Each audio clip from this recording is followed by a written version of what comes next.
Hi, I'm Darren Long from Delta Harbour, and this week's Hard Money Show, we're going to talk about interest rate hikes, supply and demand, and what happened to inventories of bullion across North America. That and much, much more. Tune in. Here comes Hard Money. There are no shortcuts to building wealth today. It takes time, effort, sacrifice, and diversification. But today, diversification means something different than it did in the past. You deserve a more secure way to protect and grow your wealth. At Delta Harbour, we take this to heart. Our mission is to help by inviting you to add physical gold and silver to your wealth strategy. Book a free consultation today and let us show you how to protect and grow your wealth through the ownership of physical gold and silver. Let us show you the Delta difference.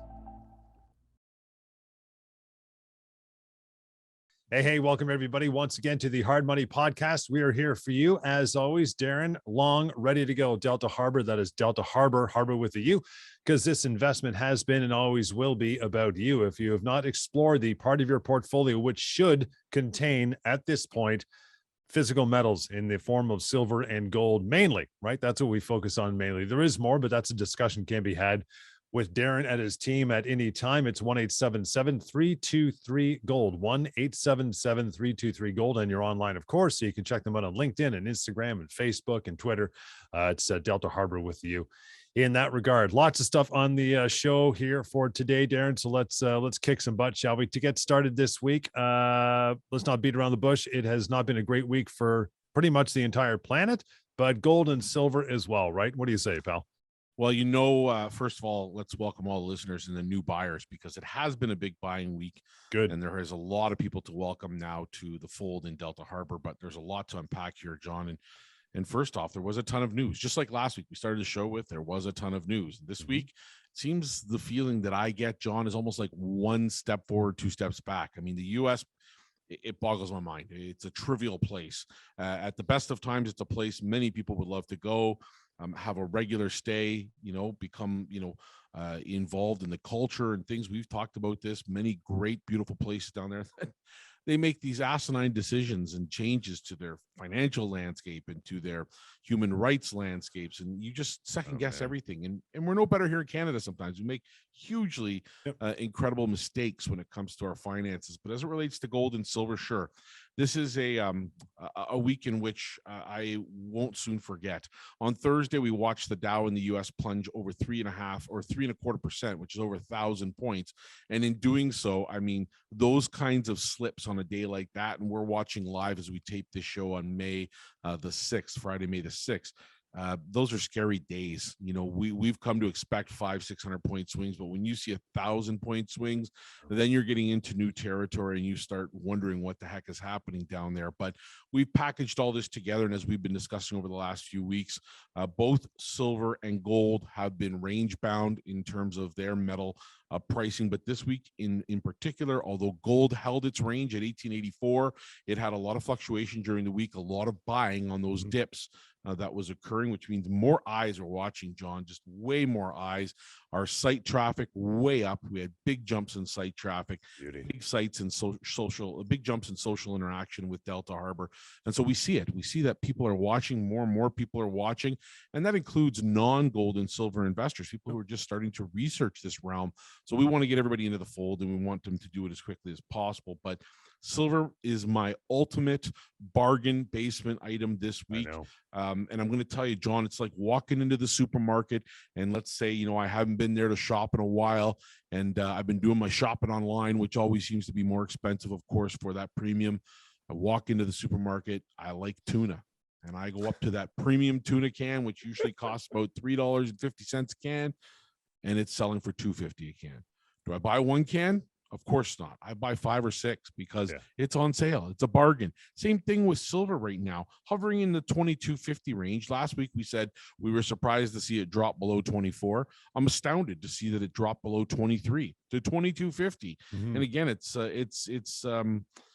offering those who are astute enough, those who are looking for opportunity, those who are sick and tired of having to pause in their stock portfolios, their real estate portfolios, and wait to see what's going to happen, to buy something on the cheap right now when fear is starting to rear its ugly head.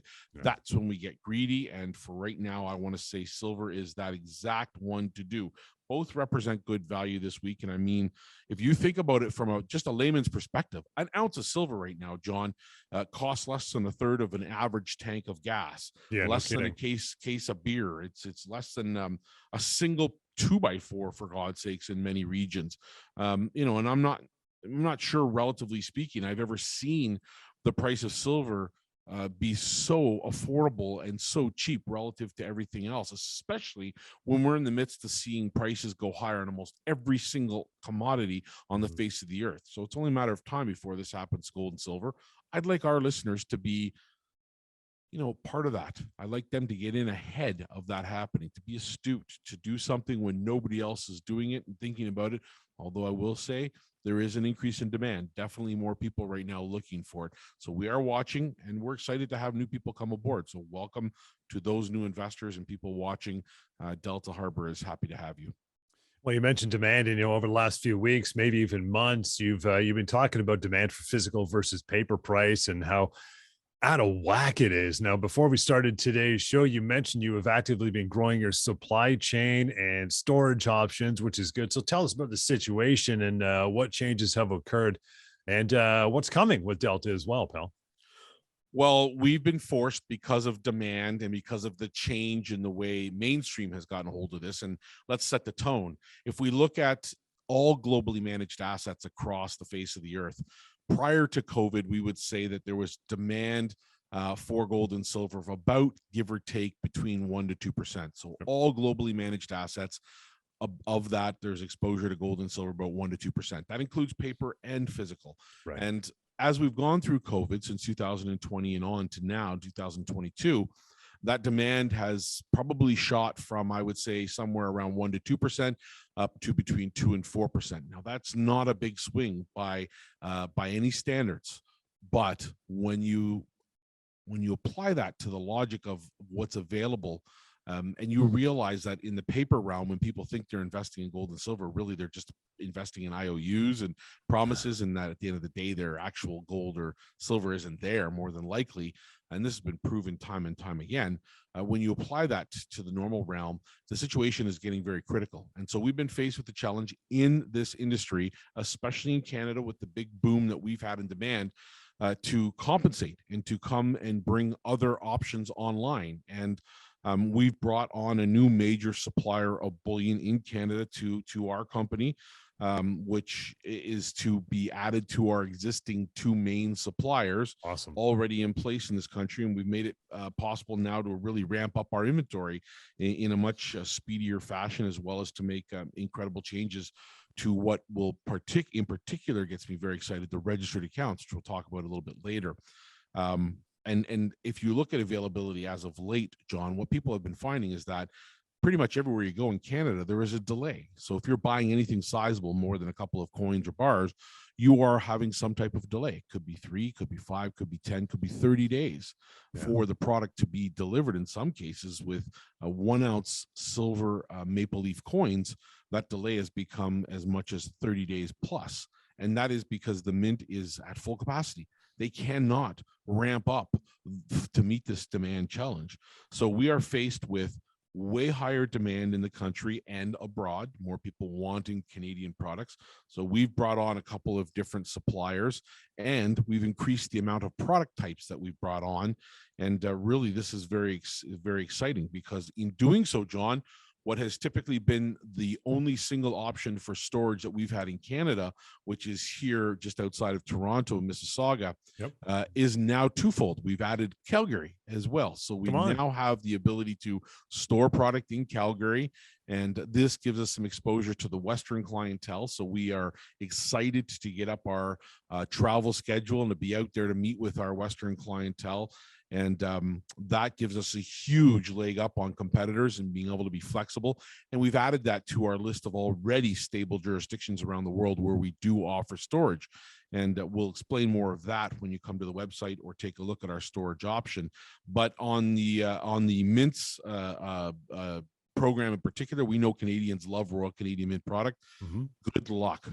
Good luck. We have been told 1 ounce gold bars, not a priority.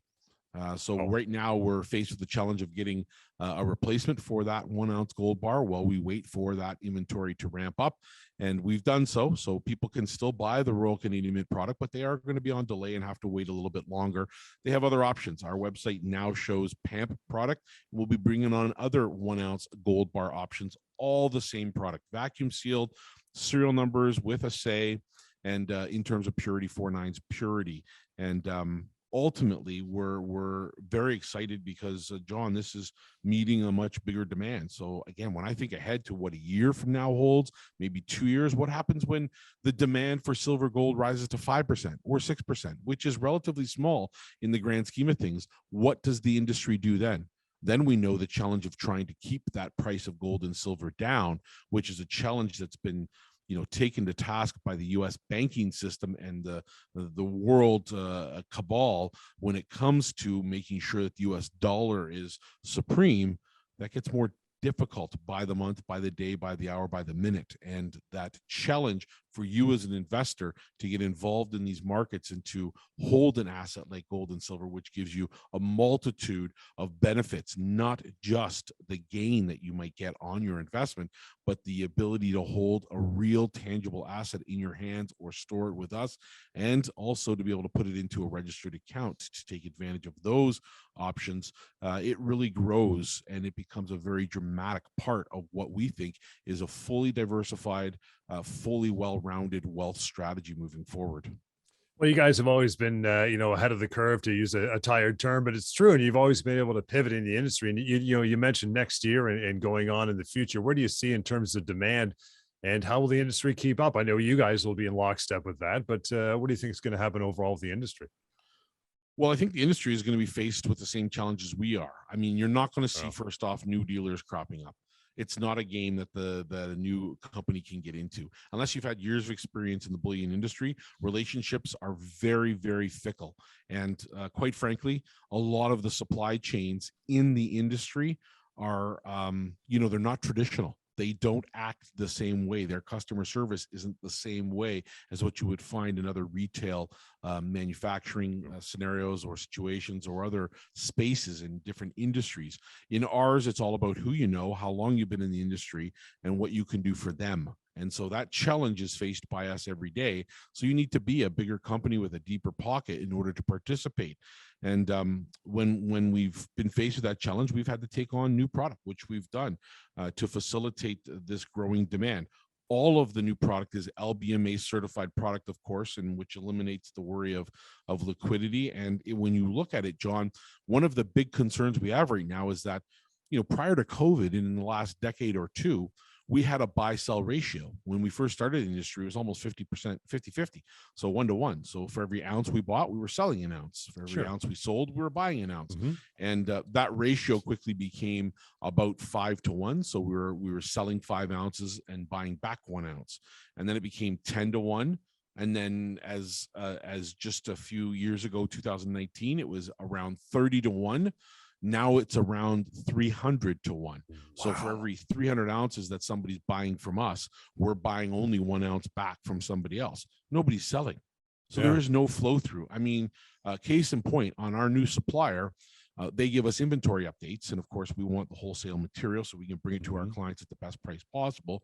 They mentioned this week that they had to go all the way to Hong Kong to find a seller for maple leaf coins, which are random year coins. So you're getting, 2020, 19, 18, to find monster boxes, of which they found 45,000 ounces, which is being brought back from Hong Kong, bought from the buyer and brought into Canada so that they can bulk up their inventories and be ready for this demand. But it is few and far between because, as we said, the mints around the world are at or near full capacity. They're not bringing on new supply. There's no infrastructure dollars in the budget to grow the Royal Canadian Mint and to bring on new supply. So they're feeding the machines as fast as they can and turning it out to the existing demand as fast as they can. Not only that, but the Royal Canadian Mint is putting out fires overseas, putting out fires in the US, trying to help their counterparts meet this demand challenge. And so we're having a very difficult time. We addressed it, and that's what we did. People are buying their gold and silver, and they're just holding on to it for the long term. It's a prudent way to diversify your wealth. And something like silver, in relative terms, as I said earlier, is as cheap as it's ever been. And this is, for me, a chance to invest heavily in something that will likely produce really nice returns. I mean, this is the time to get greedy. And, I say that with a grain of salt because, nobody wants to, nobody wants to be challenged with that task to have to act in that manner. But there are some times in which, when you're being pragmatic, you want to be greedy. And this is one of those times with silver and gold where you want to be very greedy. Reaching out again anytime, 1-877-7323-GOLD, and Delta Harbour with you all across your social platforms as well. I noticed you snuck in the acronym LBMA. What is it? Well, I know what it means. You know what it means because I've been working with you for a decade. But LBMA, what does it mean, and what does it stand for? Why is it significant? Well, there are standards within the bullion industry. People might not know this when they go to shop for bullion, and people ask lots of questions. One among them is, why is this bullion, 1 ounce of gold, more expensive than this bullion, also 1 ounce of gold? And the answer in some respects is very common sense. Something cost more than it did the last time we had it available. But in some regards, you have to look to product differences, and we are always challenged with bringing in good product, but we believe that product should be consistent in weight, consistent in purity, and should be packaged and look and feel the same way all the way around. So we use LBMA approved product. What does LBMA stand for? Stands for the London Bullion Market Association, and essentially it's one of the oldest standing exchanges in the world, in which the LBMA, as it stands right now, is tasked with identifying what they call the list of good delivery providers for both gold and silver. And in doing so, what they're doing is they're challenging providers, bullion manufacturers, refiners, and mints around the world to create consistent product, create product that has the exact same purity levels every time they do it, and thereby get onto this standards and pay for the right to be called LBMA certified product. Right. And that means we get liquidity around the world. Unlike non-LBMA product, there are numerous examples of non-LBMA product that is heavily traded within a particular region, but when push comes to shove and liquidity is an issue, may not get the same premiums that LBMA product does get. There are lots of manufacturers out there, smaller mints that can't afford LBMA certification, and their product is great. Don't get me wrong, it's sold all over North America. But when you have heavy selling, and I have a 1 ounce Royal Canadian Mint gold bar, and I have, XYZ Acme company from, Dayton, Ohio, my buyers are going to want that RCM product first because they know it's liquid around the world. They can take it anywhere, buy, sell it. They're not going to be able to take that Dayton, Ohio Acme 1 ounce gold bar and just flip it anywhere. It's going to be a heavy premium to sell, which could be up to 10% or more. I've seen it, I've experienced it and been through it. And this is why we don't use that product or carry it on our site, because liquidity means everything. John, remember, when you're buying an asset like gold and silver, it's not the buy that matters. It's the sell that matters. So when push comes to shove, is the product liquid? Are you working with somebody that can get you a sell price immediately? Or are you delayed? Do you have to bring the product back to them? All those are questions you should be asking before you make your purchase. And what we do by having LBMA product, certified product, is we decrease the risk of investment for each person that's buying gold and silver through Delta Harbour Assets. Let's change gears here for a moment, Darren. I know you love this topic, and I think you'd like to discuss this 50-point interest rate hike in the U.S. that occurred this week and the implications of it. What say you, pal? Well, on Wednesday afternoon, U.S. interest rates took a big jump. The Feds raised interest rates by 50 basis points. It was expected. It was built in kind of leading up to a couple of days before, but it's a killer, man.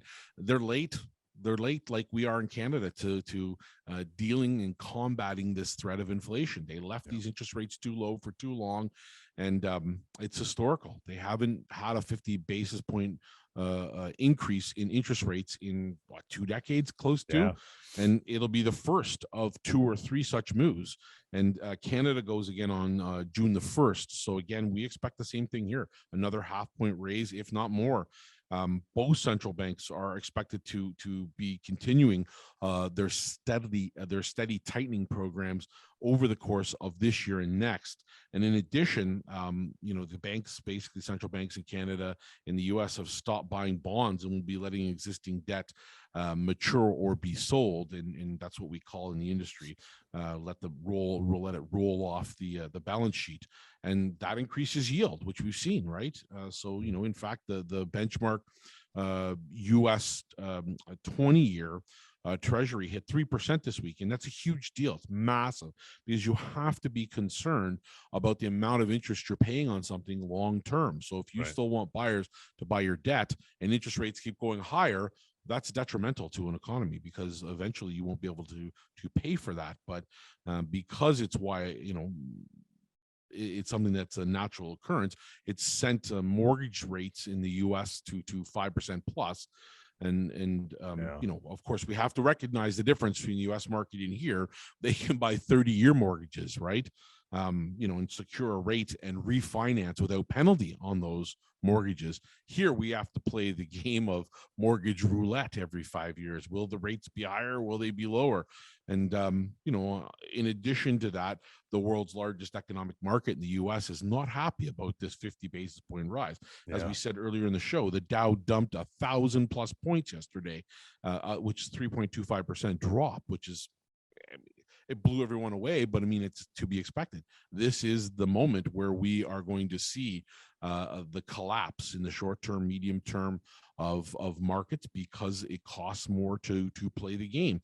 And so stock markets aren't happy, and it's ended the perpetual big decade-long party that they've been having. I mean, let's face it, stock investors, banks, they've been having a cocktail party for the better part of the last 10 years. And, they're all drunk on and ecstatic over this until their interest rates start to rise, in which case money gets more expensive. And, as a result, investors are going to grow increasingly more bearish. And case in point, the American Association of Individual Investors Sentiment Survey shows, and we've been following that for a while, giving it out to our clients on our personal emails and letters out, watching that people have not felt this strange about the market since 2009. So that tells you where mentality is at. You're going to see confidence levels start to drop and wane. People start to think twice before they put money into the market at this point. What are evaluations looking like? Are there certain sectors that are still going to boom? Yes. Are there many sectors that are going to drop overall? Yep, it's coming. And as we said a few weeks on the show, just look out for what it becomes, because recession can quickly become stagflation, and this is going to be a moment in time we will not forget soon. This is why you have to have hard assets like gold and silver as part of your wealth strategy, to diversify and to offset those losses in other areas.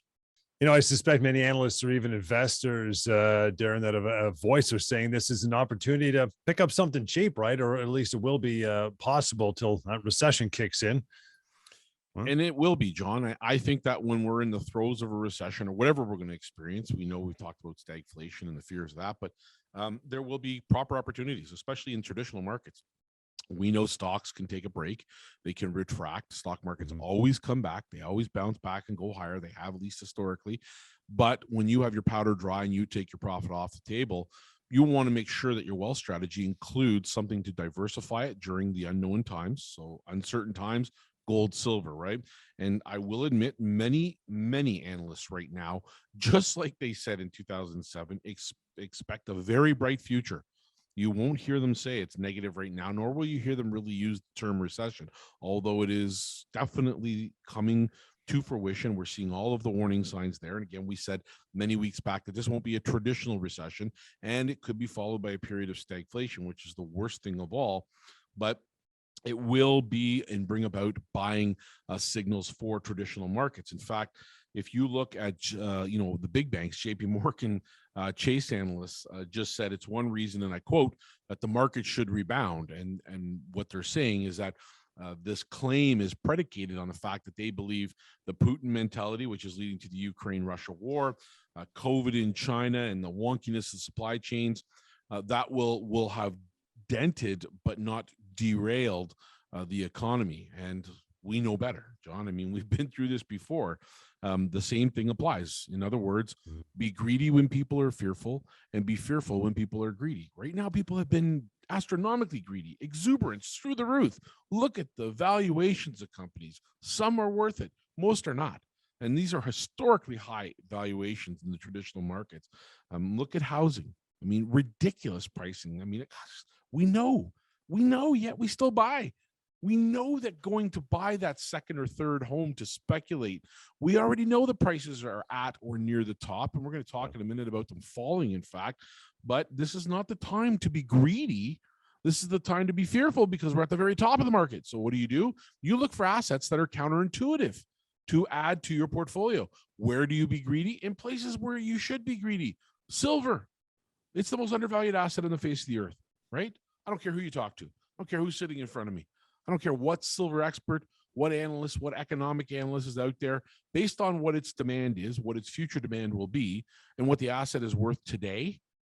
I mean, it's a pittance in comparison to what it'll be worth in a few years from now. It is going to be hundreds of dollars per ounce.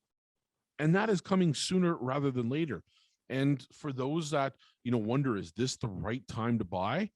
Relatively speaking, in comparison to price adjusted inflation and where we are in the world, this is one of the most cheapest opportunities that we've been presented with in decades to buy silver. And we said earlier in the show, when you look at it and put it against your daily expenses, you can be buying an ounce or 2 or 5 every single week, 10 or 20 a month, and accumulating something really nice for yourself, for your family, and as a way to diversify your holdings. When we look across the board right now, history tells us that this is a house of cards that's going to fall, John, and it's going to be built back bigger and stronger than before, as it always is. But we've got inflation, we've got higher interest rates, and they're going to go much, much higher than this. We've got mortgage rates that are going to be at 5% by summer, 7% by year's end, and maybe, dare I say, double digits before this is all over. Right. And you got to think back to the late 80s when our parents and their parents were saying what a joy it was to be able to get a mortgage at 10% or 11 or 12%, because just 3 or 4 months ago, it was 14%, that's right, 15%. Some were paying 20%. Crazy. But that's back when savings rates were 12 or 13% in the bank. So we've got a slowing economy underneath. All the underpinnings are showing points to that. We've got these wicked signs like big daily drops due to uncertainty in the stock market. The Dow being a great example of it just this week, 1,000-point drop on Thursday. We've got the recipe and all the ingredients necessary for a situation like stagflation to occur. We've got wages that cannot go higher because employers cannot afford to, but yet we've got a gap in good quality people. But I'm telling you right now, as I said earlier, hiring is not happening. Yeah. Right. I've got a daughter who's not experiencing this at her big box change. Summer should be ramping up, should be taking on tons of students. They're not. And that tells us, that's setting the tone, that big box analysts have access to economies of scale. They understand the global situation. They understand supply and demand. If they're not hiring, that's as sure a sign that we're heading into a very difficult situation. And so the soup du jour right now for many pragmatic analysts who shouldn't or wouldn't sugarcoat this is the inevitable truth, like economies such as Canada are spending too much, have spent too much, and now we got to pay for it, John. So when I look at gold and silver, they have a track record. The 1930s pulled the country out of recession in the U.S. 1960s, 1970s, people invested in gold and silver were rewarded hand over fist by 1980. And this is what we call a hero investment. Silver is one of the most undervalued assets on the face of the planet right now, and in relative terms is among the cheapest it's ever been. And if you're looking for balance and diversification during uncertain times, I think that you're looking no further than silver or gold in your portfolio. I mean, right now, the expectations are high that the gold price, John, within the next, let's say, 36 months could be $3,000 an ounce. And if it goes over that in 36 months, silver will be above $100 an ounce. $100 an ounce. It had a triple digits. And it wouldn't surprise me to see $4, $5, $6 moves in a day, in a single day, John. So if I'm an astute investor and I've been going through all this humming and hawing, and do I buy gold? Do I buy silver? Yeah, it's sitting in the 20s, in the 25, 26, 22, 24 range. Of course I do, because that's the window and it's closing. It's the opportunity of a lifetime, dare I say, to jump on board this train and be an educated investor and have a well-diversified and balanced wealth strategy that includes physical gold and silver, especially through Delta Harbour. That number, 1-877-323-GOLD. Do yourself a favor, reach out to Darren and the team at the office and at least have a chat for a few minutes and get even better educated than you do on this particular podcast every week. You know, in terms of the possibility of a recession or worse yet, stagflation, as you've mentioned, I would assume, you know, you're watching all aspects of the markets closely. And at this point, with the expectation of another 50-point jump here, right, interest rates come June, it also kind of begs the question how much longer investors will, you know, continue to put their money into housing speculation as opposed to more balanced approach, say gold and silver over real estate, right? Because I know you're big on that. Well, again, too, you know, that brings us back to the epicenter of greediness, which is Canadian housing, right? That's been the epicenter of greediness for a while now. Here, too, fear is replacing property lust, right? As I spoke, you know, every month I take for a while now a moment of my time for a half hour, 20 minutes, an hour to speak with a group of real estate agents, friends, colleagues, people that are working throughout the country, and they discuss pricing trends across the country. This last week, all of them reported exactly the same thing for the first time since we have been meeting regularly, and that is that prices have begun their descent. That home prices have begun their descent. There's no debate about it. Not one single agent said, hey, no, my region's still climbing. There are nooks and crannies, bits and pieces, you know, that produce rental incomes that are on unique situations that are still going higher. And, you know, certainly there's always exceptions to the rule. But overall, every single real estate agent that said that they're Ontario, Vancouver, you know, BC, Alberta, all dropping in price, right? And remember, if we think back just a short term ago, all the permabulls were saying, hey, there's no way we could see housing prices drop 10 to 20% in a month. And that was a real big telltale sign of what could possibly happen. And so the average sale price in Vancouver, with my contact and colleague in Vancouver, 1.6 million a month ago. Over 30 days, that price on average dropped from 1.6 million down to 1.4 million, or a decline of 9.5% month over month in Vancouver. Price drops like that scare the speculators to death and new home buyers alike. And basically, new home buyers, they don't relish sticking their butts out on the line to spend 1.4 million only to be catching a hot buttered knife, John, that's going to slip right through their hands. Meanwhile, in the GTA, my GTA contact, who's been on this very show before, he said here that, and I quote, there aren't enough real estate agents that were around in the late 80s, early 90s. So most agents are comparing this to 2017, end quote. He went on to say, they are dreaming. This is a lot worse, and it won't be rebounding as quickly as 2017 at all. So what happened in 2017? Well, in 2017, we had new government anti-real estate measures, which brought around a 15 to 20% price decline, which reversed in 8 months as rates fell. So interest rates were going down. All of that 15 to 20% drop, it was completely erased. And of course, it went much higher. Think of spring of 2017. We said prior to the onset of these new prices, many of your subdivisions and homes, that was the peak. I remember being in my subdivision up a little north of the city and saying, wow, I can't believe that house just got over $1 million. Now, those same houses were getting at their peak just under 2 million, just 4 years, 5 years later. But, you know, if we look back as history gives us a snapshot of what to expect, In the early 90s, prices dropped over 30%, and they took roughly 13 years to recover. And it's why we may see a huge divergence in wealth creation over the rest of 2022, because a lot of people are younger. They don't know that time. They're not doing their research. They're not looking at history. And let's face it, just imagine the damage that's going to occur to mortgage people who got into mortgages, right, as a second income or as a primary income. These were in the tens of thousands of people across the country. Real estate agents who got a real estate license as a second income, or switched from their primary job, which was a good income, because they thought they could make more in real estate. All these people are going to fall by the wayside because they're going to lose dramatically. Financial markets are going to correct here and subsequently reflect a loss in things like corporate profitability. We're going to see higher commodity prices, weaker economic expansion. And if we look at the continued employment situation, once we start to see unemployment creep up, which is, I think, going to happen before year's end, it's going to put that drag as employers slowly stop hiring, which, as I said, has already begun in some segments. So higher interest rates are going to be a drag. But what do you do, right? I mean, you have to live within these confines as an investor, as somebody seeking to protect their wealth.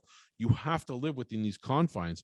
What do you want? Would we rather have costlier loans with higher interest rates, or rampant inflation, which just basically shoves up input costs and dents overall consumer spending, which is going to happen now?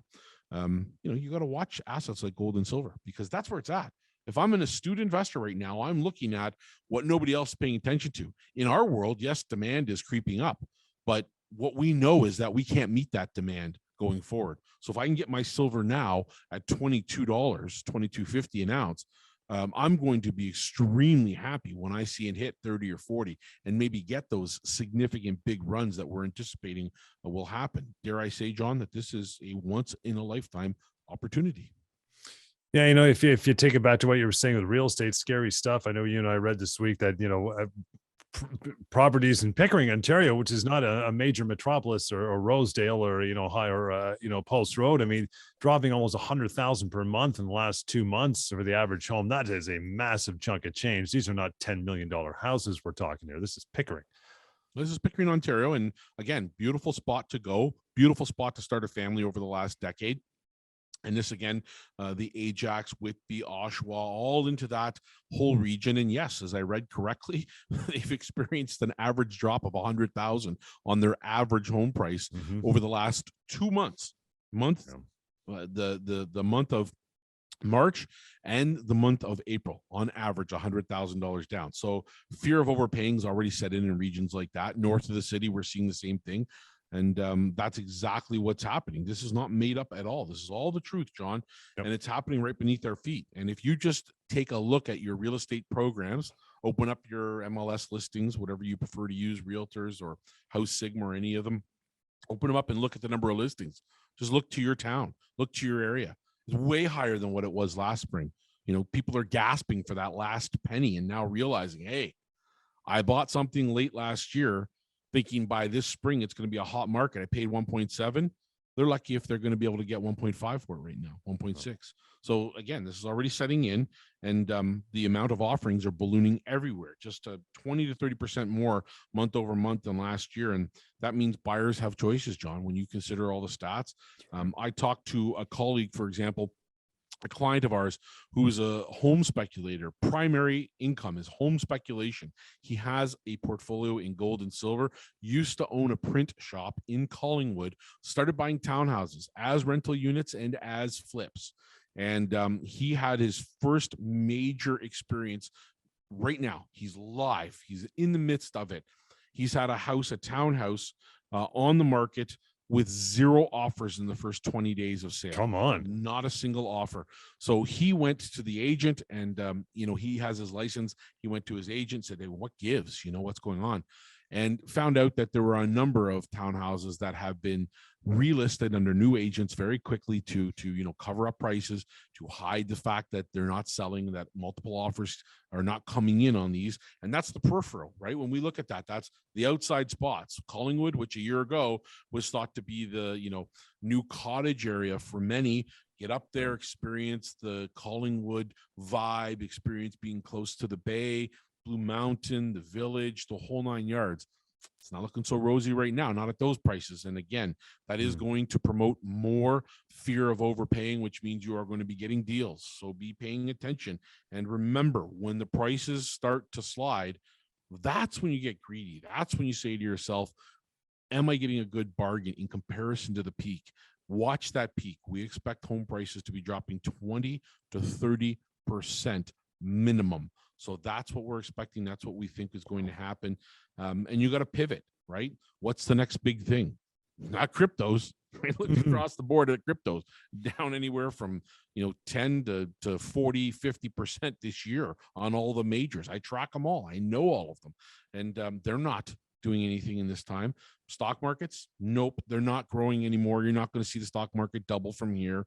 Housing, you're going to buy a house right now as a speculator at 1.5 million and hope that it's worth 1.8 a year from now. Put 100 grand in or add a pool and hope that it's going to be worth 2 million. I don't think so. Cottages, nope. I've seen more listings available in the last 30 days. And today I did a search in cottage country, both Muskoka, Halliburton, Kawarthas, and the edge of Georgian Bay, up as north as Parry Sound. There are so many listings that have been on the market now for 30 days plus, more than I've seen the whole winter and last year. And that is going to increase also. People are asking exorbitant prices for nothing. And now we're coming to common sense. So what do you do as an investor? You start to pivot. You look for other opportunities. Gold and silver among the best and finest that you'll find. And that's the way we're going to take it for the last couple minutes of the show here, this podcast, Darren. Hard money, and tell us choices about opening up an account, getting started with Delta Harbour. What are the options, brother?